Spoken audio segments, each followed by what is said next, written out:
Good morning, everybody. Have a nice morning today. Have a very nice time with my English class at the beginning of the day. Welcome. You're most welcome to my digital classroom, your spoken English class. Spend just 2 or 3 minutes a day here in my class and be a fluent English speaker very shortly. Today I'll read 2 beautiful stories with 2 beautiful lessons for all of us. Try to follow me, yes, with all your attention. Now the stories. But you have to wait a bit till the end to know the names and the morals. Let's start. The first story. A foolish man received his inheritance from father and lost no time in spending it in gambling and riotous living. The day the last of his substance was lost, he was walking along the road. It was winter time, but the sun was shining and it was unseasonably warm. A foolish swallow, pretending that it was spring, flew gaily around in the sky. "It looks as though spring was here," said the foolish man. "I won't be needing all these clothes." So he pawned them, gambled with the proceeds, and lost. But now, when he left the town, the sun was gone. Snow lay on the ground, and everything was frozen hard.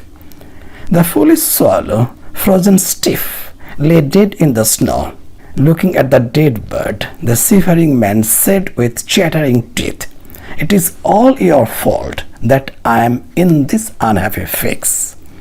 The name of the story, The Young Man and the Swallow. The moral, there is no profit in blaming your foolish mistakes on foolish advisors. The second story. A farmer who was tired of having his newly planted corn stolen by the cranes set a snare in the field.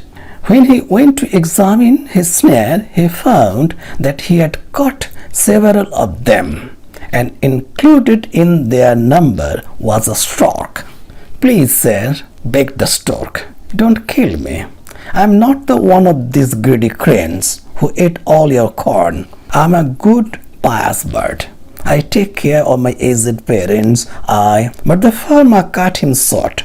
"All that you say about yourself may be true, but all I know, however, is that I have caught you with those who are destroying my crops, and I am afraid that you will have to suffer the same fate as those in whose company you were captured." The name of the story, The Farmer and the Stork. The moral, you are judged by the company you keep. Now, daily motivational quote.